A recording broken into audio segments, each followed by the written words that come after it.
Assalamualaikum warahmatullahi wabarakatuh. Alhamdulillah pada sore kali ini kita bisa berbincang lagi. Ada sedikit kesempatan. Masih dengan saya, yang mana hari ini juga tidak jauh berbeda temanya. Gitu. Baik. Alhamdulillahirrabbilalamin. Assalatu wassalamu ala asyrafil anbiya'i wal mursalin wa ala alihi wa sahbihi ajma'in amma ba'd.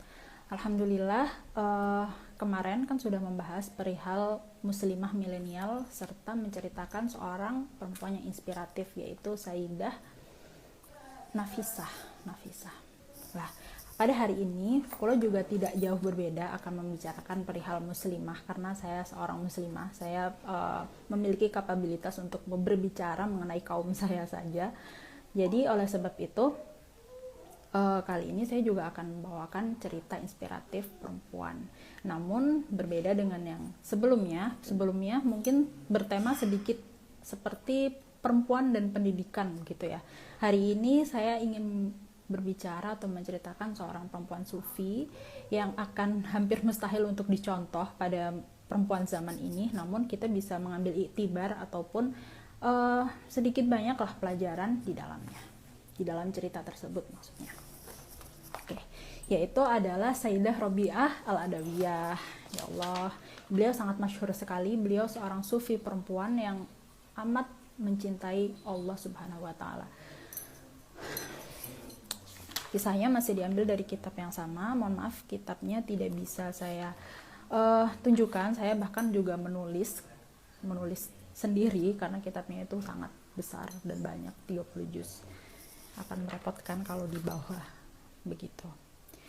Langsung saja ya. Fi hadhil bai'ati islamiyah as-salihah walidat Robiah Al-Adawiyah. Robiah Al-Adawiyah. Kanat Robiah mundu saghiriha fatatun labibatun aqilatun dzakiyatun. Oh, maaf, salah. Terlalu cepat loncat. Jadi sebelumnya ini dulu. Kisah hayah Robiah Al-Adawiyah yang hakikiyah. Ini yang bisa dipertanggungjawabkan kredibilitasnya. Jadi bukan hanya yang ada di film-film itu yang banyak kontradiksi dan juga banyak yang nyeleweng. Ini insya Allah bisa dipertanggungjawabkan kebenaran cerita perihal Robiah Al-Adawiyah. Hiya imro'atun hamad fi hubbillah. Beliau adalah seorang perempuan yang teramat mencintai Tuhannya. Fatajassadat fiha haqiqatu sifat.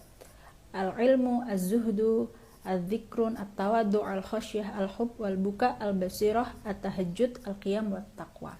Beliau ini jika didefinisikan seperti halnya sifat-sifat baik yang menjadi jasad. Saking sifat-sifat baik ini tidak terpisah dari beliau. Jadi ketika jenengan itu melihat Robiah Al-Adawiyah, secara otomatis semua sifat ini akan tergambar dan mencerminkan beliau. Jadi tidak ada bedanya jasadnya Robiah Al-Adawiyah dan sifat-sifat yang disebutkan ini, yaitu ilmu, zuhud, zakir, tawaddu, khasyah, hub, buka. Beliau banyak sekali menangis dan karena merindukan Allah dan juga karena tadabbur, al-basirah, tahajud, al-qiyam, wa taqwa. Beliau ini memiliki nama Robiah Al-Qais Al-Adawiyah Al-Basrah. Al-Qais memang menjadi qabilah dari Bani Qais. Kalian tahu Qais dari Laila Majnun itu masih satu keluarga, satu qabilah dengan Robiah Al-Adawiyah begitu. Beliau lahir pada tahun kedua dari kurun kedua dari Hijriyah, yaitu kalau tidak salah 95 Hijriyah. Jadi sebetulnya Sayyidah Robiah Al-Adawiyah ini lebih dulu, kurunnya lebih dulu daripada Sayyidah Nafisah yang saya ceritakan sebelumnya begitu. Jadi baik, langsung saja. Fi hadhil bai'ati al-islamiyati as-salihati wulidat Robiah Al-Adawiyah. Kanat Robiah mundu saghiriha fatatun labibatun aqilatun dzakiyatun. Beliau itu lahir ketika Sayyidah Robiah Al-Adawiyah lahir, ketika kecilnya beliau itu adalah seorang yang labibah, seorang yang bijaksana. Labib sari'ul fahmi wa mudrikul umur. Beliau itu memiliki kecerdasan untuk bergaul. Beliau juga memiliki kebijaksanaan. Aqilatun, dan beliau memiliki akal yang cerdas. Zakiyatun. Zakiyah itu juga sama. Beliau memiliki sifat-sifat yang arif, cerdas, bijaksana, dan juga mudah bergaul begitu. Itu dari beliau kecil. Zahidatun, abidatun, mutahajjidatun. Begitupun ketika beliau masih kecil, beliau ini sudah zahid, abid, dan mutahajjidah. Begitu. Sudah zahid, abid, dan mutahajjidah. Aniyat Rabi'ah mundu saghiriha bihifdzil Qur'anil Karim wa tartilihi wa kullama hafizat suratu min suwari akhadat tukarriruha wa tu'iduha fi tartili wa tajwidin ma'al khusyu'i wa tadaffuqid dumu' hatta hafizat al-Qur'ana fi sinni saghirin tadabbarat ayatihi wa qara'at al-hadis tadarasathu wa hafadat ala sholati wa hiya fi umri zuhur. Beliau ini, Sayyidah Rabi'ah al-Adawiyah itu ada karena beliau ini berada dalam kurun ataupun lingkungan yang teramat baik sebetulnya. Beliau lahir di dalam lingkungan yang amat banyak ulama, fuqaha, kemudian tabi'in masih banyak sekali pada kurunnya Rabi'ah al-Adawiyah ini, sehingga beliau ini pun terbentuk menjadi seseorang yang berpegang teguh pada Al-Quran dan mempelajari Al-Quran dari masa kecilnya. Beliau bahkan ketika kecil sudah menghafalkan Al-Quran dengan tartil, dan beliau ini menjaga mengulang-ulang hafalannya, kemudian tikror, kemudian tajwidnya juga ma'al khusyuk. Beliau juga membaca Al-Quran tajwid dengan khusyuk. Wa tadaffuqid dumu, dan banyak menangis karena menghayati tadabbur makna Al-Quran. Pada fisin shaghir, pada umur yang masih kecil, dan tadabbarat ayatihi wa qara'at al-hadis, beliau juga mentadabbur ayatnya, membaca hadis, dan juga menjaga sholatnya pada umur yang masih teramat belia. Lah, pada kali ini berbicara tentang Al-Quran karena tadi malam itu tepatnya adalah malam nuzulul Quran, yaitu ketika Al-Quran diturunkan dari Lauhul Mahfuz ke tidak langsung ke Nabi ya, ketika tanggal 17 ini bukan langsung diturunkan kepada Nabi, karena Al-Quran diturunkan ke Nabi itu melalui tahapan-tahapan. Tetapi pada malam 17 Al-Quran itu diturunkan dari Lauhul Mahfuz ke Baitul Izzah, begitu. Sehingga kenapa 17 Ramadan ini dinamakan Nuzulul Quran. Lalu dalam membahas Al-Quran juga, untuk mengambil manfaat yang optimal dari Al-Quran itu sendiri, kita bisa mengutip dari dauhnya Syekh Jamaluddin dalam kitab Mau'izatul Mu'minin. Beliau berpendapat ataupun memaparkan sebuah cara yang optimal untuk mendapatkan manfaat yang optimal pula dari membaca Al-Quran, yaitu yang pertama, Syekh Jamaluddin memaparkan bahwa meskipun orang membaca Al-Quran itu mendapatkan pahala, yaitu ini adalah pahalanya satu hurufnya 10 kebaikan dalam membacanya saja, namun itu adalah bentuk minimal dari seseorang membaca Al-Quran atau mengambil manfaat dari Al-Quran. Yang pertama yang perlu diperhatikan adalah jika seseorang ingin mendapatkan manfaat yang optimal dari Al-Quran, yaitu ketika membacanya menghadirkan haqqat tilawah, yaitu dengan lisan, akal, dan juga hati. Lisannya membaca menggunakan tajwid sehingga mendatangkan makharijul huruf, tidak sembarangan, karena Al-Quran dan tajwid itu adalah satu kesatuan. Jika kalian tidak membaca Al-Quran dengan tajwid, berarti kalian membaca apa? Itu perlu dipertanyakan. Yang kedua adalah mentadabbur makna Al-Quran, yaitu dengan akal kita ini bertadabbur, kemudian menghayati makna Al-Quran, bahwa Al-Quran itu bukan hanya bacaan bahasa Arab saja yang tidak dimengerti maksudnya, tapi cobalah untuk berusaha mengetahui maksudnya dengan baca terjemahannya atau bahkan tafsirnya, bisa di tafsir Jalalain atau tafsir Ibnu Katsir, atau jika misalnya memang tidak bisa, ya bacalah artinya saja, karena Al-Quran itu banyak sekali hikmahnya. Kemudian yang terakhir adalah menghadirkan hati di dalam Al-Quran. Seseorang yang menghadirkan hati dalam Al-Quran maksudnya adalah orang yang benar-benar menganggap Al-Quran ini sebagai hudal linnasi wa bayyinatin minal furqan, bukan hanya sekedar buku bacaan saja, tapi memang benar-benar digunakan sebagai pedoman hidupnya, begitu. Jadi 3 pokok ini ketika kita bisa menyelaminya dengan baik, insya Allah kita bisa mendapatkan maksimal manfaat yang optimal dari Al-Quran. Salah satu upayanya adalah dengan belajar syariat, karena syariat ini mempelajari hukum-hukum Al-Quran, belajar dari ulama yang sudah bisa dipertanggungjawabkan kredibilitasnya, begitu.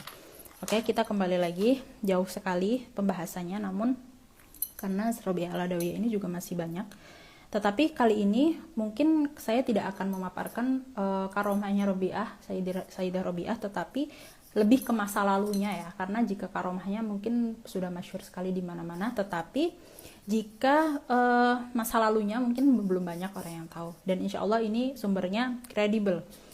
Kemudian malah bisa ammata abiha summa lahiqat bihi zaujatuhu wa baqiyat Robi'ah yatimah ma'a akhwatiha albanat as-salas.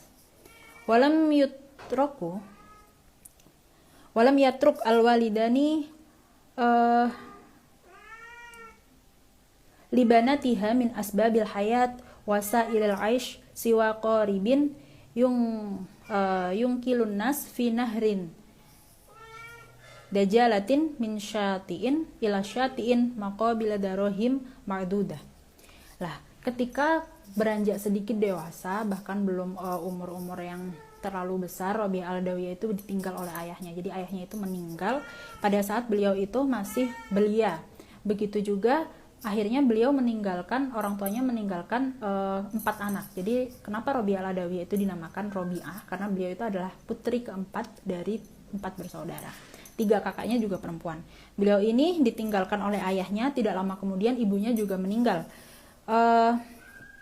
Ibunya meninggal dan beliau ini orang tuanya sama sekali tidak meninggalkan apapun untuk Sayyidah Robiah dan juga anak-anak dan juga saudaranya, karena memang Sayyidah Robiah ini terlahir dari keluarga yang kurang mampu, bukan terlahir dari keluarga yang berkecukupan dan terpandang seperti cerita sebelumnya, yaitu Sayyidah Nafisah, yang beliau ini berangkat dari keluarga yang stabil dari segi beliau dari keluarga baik-baik, kemudian dari keluarga yang berkecukupan begitu. Namun Sayyidah Robiah ini berangkat dari keluarga fakir namun soleh begitu, sehingga beliau ini tidak dari kecil tidak merasakan nikmat dunia. Beliau ini memang betul-betul definisi dari zuhud, dari mencintai Allah dan dari seorang perempuan sufi. Karena dari kecil beliau bukan terlahir dari keluarga yang memiliki segalanya, mungkin bisa dibilang begitu. Kemudian ayahnya tidak meninggalkan apapun kecuali sebuah perahu yang mengantarkan dari satu sisi ke sisi yang lain, seperti tambang itu loh, apa ya bilangnya itu, seperti untuk memindahkan kendaraan ataupun orang dari satu sisi ke sisi yang lain, bukan perahu yang berlayar itu, bukan, hanya perahu yang untuk menyeberangi sungai, mungkin begitu ya.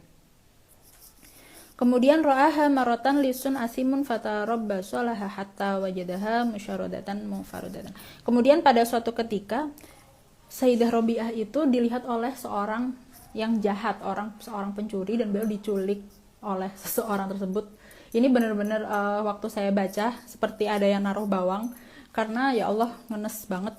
Beliau ini diculik dan dijual seharga 6 dirham saja. Kalau dinar itu masih mahal karena emas, dirham itu hanya perak dan itu 6 saja. 6 dirham Robiah al-Adawiyah dijual sebagai budak di pasar budak. Dan beliau itu mendapatkan sayyid, ya Allah, ketika beliau ini sudah dijual jadi budak, beliau itu mendapatkan sayyid wa kana rajulun walidul qalbi. Beliau itu mendapatkan sayyid yang hatinya itu sangat keras, sangat kasar, qasyil masyair, ada kohal adab alwanan alladhi ada kohal ta'mul bala. Sampai ketika beliau ini menjadi budak itu beliau merasakan seluruh warna dari rasa sakit apapun.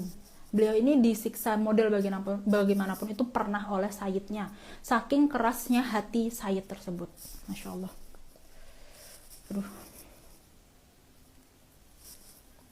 Tetapi meskipun dalam keadaan demikian, beliau itu wasamaha su'al adab daqat tahta yadihi dilluriqi wal ubudiyah wa anna hadza lam yutfi dzalika alqabasu iman fi qalbiha. Meskipun beliau diperlakukan seperti itu, tidak adil, sangat tidak adil, karena memang berada di bawah kepemimpinan seseorang yang otoriter itu tidak bisa diremehkan, apalagi beliau disiksa dengan segala macam siksaan. Tetapi hal tersebut tidak membuat imannya itu luntur. Beliau itu tetap mencintai Allah sebanyak mungkin, jadi tidak berkurang sedikit pun.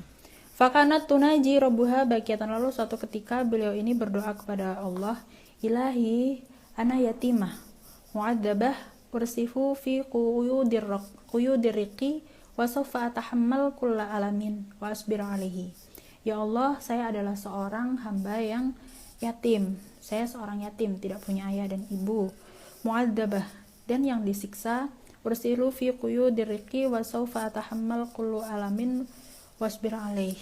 Yang mana saya ini terbelenggu dalam perbudakan dan mendapatkan siksa yang mana saya bisa sabar terhadapnya. Saya masih bisa sabar dengan siksa itu, tidak masalah ya Allah. Walakin la adzaban asyaddu man hadzal adzab yu'limu ruhi wa yufakkiku awsalis sabri fi nafsi. Tetapi adanya siksaan yang sangat berat itu, tetapi ada satu hal yang membuat saya ini sangat-sangat tersiksa batinnya dan juga menghilangkan perlahan kesabaran saya.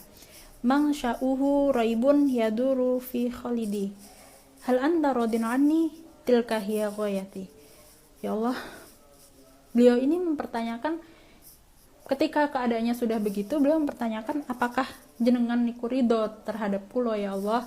Apakah anda ridho kepada saya ya Allah dengan keadaan saya seperti ini? Saya bertanya-tanya, karena itu adalah sesuatu yang tidak bisa saya tampung lagi. Kalau jenengan nggak ridho, saya harus bagaimana begitu? Saya sudah disiksa, saya yatim, saya tidak memiliki apa-apa, dan bagaimana kalau jenengan tidak ridho pada saya? Padahal mana mungkin Allah tidak ridho kepada Rabi'ah al-Adawiyah, ngoten loh. Jadi saya bilang tadi ini seperti hal yang tidak mungkin dicontoh oleh wanita akhir zaman, karena sulit sekali ya. Kemudian sebetulnya kan saya pernah baca buku Perempuan di Titik Nol, dia karya Nawal El-Saadawi, yang mana Nawal El-Saadawi ini adalah seorang feminis dari Mesir, yang isi bukunya ini menceritakan real kejadian Mesir, yang mana perempuan ini mengalami distorsi, mengalami ketidakadilan dan distorsi ataupun pelecehan seksual, kemudian tidak mendapatkan hak-hak yang sama dengan laki-laki, dan bahkan dia mendapatkan perbudakan secara tidak langsung begitu, sampai akhirnya perempuan tersebut itu, dalam ceritanya Perempuan di Titik Nol yang dikarang oleh Nawal Al-Saadawi, itu terjun menjatuhkan diri karena dia itu sudah putus asa dengan hidup. Dia itu justru menjadi rusak begitu, justru menjadi rusak, dan akhir hidupnya berada di ruang gantungan karena dia membunuh seorang laki-laki begitu.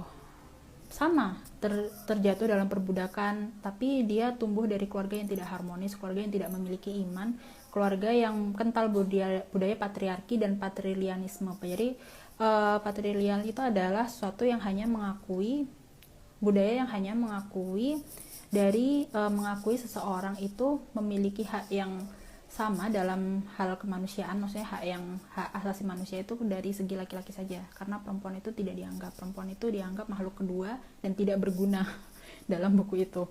Kemudian sama persis kisahnya, cuman mungkin tidak bisa disamakan karena Rabi'ah al-Adawiyah itu memiliki iman. Bedanya ada di sini. Beliau itu bagaimanapun keadaannya, Sayyidah Rabi'ah itu memiliki iman di dalam hatinya. Sedangkan di dalam buku yang saya baca itu seperti orang yang ateis ya, tidak memiliki agama, bahkan dia sudah mati rasa, tidak percaya terhadap segalanya gitu. Tetapi mungkin Rabi'ah al-Adawiyah ini juga memang selain karena pilihannya Allah, tetapi beliau juga hidup di lingkungan yang baik pada saat kecilnya. Jadi mau tidak mau, disadari atau tidak, kita semua adalah produk lingkungan begitu. Jadi perempuan, carilah lingkungan yang baik yang bisa membentuk karakter kalian menjadi lebih positif, kuat, dan juga memiliki hidup yang signifikan. Hidup yang signifikan itu yang bermanfaat dan juga bahagia dalam artian Rabi'ah al-Adawiyah di sini. Rabi'ah al-Adawiyah di sini terlihat menderita, cuman beliau ini merasakan lezatnya ibadah. Jadi beliau itu tidak semerta-merta tersiksa begitu, enggak. Beliau itu merasakan lezatnya ibadah begitu. Kemudian wa kana tu'addi amalaha fi baiti sayyidiha bima yurdiya saghirha wa tu'da faridatan rabbaha fi ikhlasi wa daffan. Istaiqadun sayyidaha data lailati fasama'aha tunaji wa hiya sahidatun fayaqulu ilahi anta ta'lamu anna qalbi yatamanna ta'atik wa nuru aini fi khidmatik walau kana al-amru biyadi lamman qata'tu lahdatan an munajatik lakinnaka taraktani tahta rahmati makhluk qasin min ibadatik. Ya Allah, pada suatu ketika Sayyidnya itu mendengar Sayyidah Rabi'ah berdoa, ya Allah, bahwa aku itu jenengan itu tahu bahwa hatiku ini sangat bergantung dan sangat menginginkan taat kepada jenengan. Wa nuru aini fi khidmatik, dan sangat ingin berkhidmah dalam artian selalu beribadah dan tidak terdistraksi oleh apapun. Meskipun walau kana amru biyadi lamang qata'tu lahdotan an munajatik, meskipun saya itu harus terpaksa memutus munajat saya barang sebentar saja, karena dia ini berada dalam tahta rahmati makhlukin qasin min ibadatik, karena beliau ini berada di bawah kekuasaan makhluk, yang mana makhluknya ini memiliki hati yang keras, di bawah kekuasaan rahmahnya makhluknya jenengan, makhluknya Allah, yang mana makhluk ini memiliki hati yang keras. Hanya seperti itu beliau mendefinisikan seorang yang otoriter, jahat, dan telah menyiksanya dengan berbagai macam siksaan. Bayangkan, itu tidak bisa dibayangkan, ya Allah. Seseorang itu kalau misalnya begitu diperlakukan sangat tidak adil, dia itu pasti akan berontak begitu. Tapi Rabi'ah al-Adawiyah hatinya tidak memiliki dendam sedikit pun, sampai akhirnya sadar, seseorang itu sadar, wa yuqalu anna bainahuma, sayyidnya Rabi'ah al-Adawiyah itu sadar sampai akhirnya sadar dan terbalik hatinya itu terbalik dan menawarkan kemerdekaan kepada Rabi'ah al-Adawiyah. Namun di sini Rabi'ah al-Adawiyah menolaknya, padahal sayyidnya itu menawarkan kemerdekaan, dan dia berkata begini, kalau kamu mau tinggal di sini bersama saya, maka semua orang yang ada di rumah ini dan bahkan saya itu akan berkhidmah kepadamu, maksudnya kepada Rabi'ah al-Adawiyah. Tapi Rabi'ah al-Adawiyah itu menolaknya begitu, karena memang seseorang ini beliau memilih pergi dan juga mengasingkan diri dan beribadah seumur hidup kepada Allah. Beliau tidak menikah, tidak memiliki keturunan, sekalipun banyak yang melamarnya, dari siapapun, dari seseorang yang agnia, seseorang penguasa, bahkan ulama sekalipun, beliau tidak pernah menerima pinangan mereka. Salah siapapun dari mereka tidak pernah. Bahkan beliau ketika ditanya, ya Rabi'ah, apakah kamu mencintai Rasulnya? Apakah kamu mencintai Rasulnya? Sayyidah Rabi'ah itu menjawab begini, saya mencintai Rasulnya dengan sangat, saya mencintai Rasul dengan sangat, mencintai Nabi dengan sangat, namun cinta saya kepada Allah itu mengalahkan cinta saya kepada makhluknya. Ya Allah, setidak bisa dicontoh itu, maksudnya semurni itu, Masya Allah, Sayyidah Rabi'ah. Kemudian ketika beliau pergi, padahal beliau ini ketika manusia biasa ditawarkan orang yang dulunya menyiksanya berada di bawah kakinya, dalam arti berganti posisi, yang dulunya hamba kemudian sekarang menjadi sayyidnya orang yang menyiksa dia habis-habisan, tapi beliau menolak hal itu. Karena apa? Karena beliau tidak memiliki dendam, dan beliau menghayati betul bahwa ketika seseorang benar-benar suahid toh Islam, maka dia tidak akan perbudak siapapun, karena beliau tahu bahwa kita semua adalah hamba Allah, dan memperbudak manusia ataupun berada di atas dan di bawah itu sama sekali tidak penting gitu. Seperti yang diajarkan oleh Nabi, Sayyidina Anas bin Malik itu beliau berkhidmah kepada Nabi selama kurang lebih 10 tahun, tapi Nabi itu tidak pernah berfatwa secara infirad, maksudnya secara sendiri gitu kepada Sayyidina Anas. Ketika Nabi berfatwa itu selalu di depan sahabatnya, dan ini selalu memiliki maksud yang baik gitu. Beliau tidak pernah bahkan menanyakan kenapa Sayyidina Anas melakukan ini, kenapa melakukan itu. Beliau itu betul-betul, sekalipun kepada orang yang mengabdikan diri kepadanya, kepada Nabi, beliau tidak pernah memperbudak ataupun bahkan menanyakan hal sedetail apapun. Beliau sangat menghargai sisi kemanusiaan manusia. Jadi sekarang kalau kita kehilangan sisi kemanusiaan, kita mencontoh siapa begitu.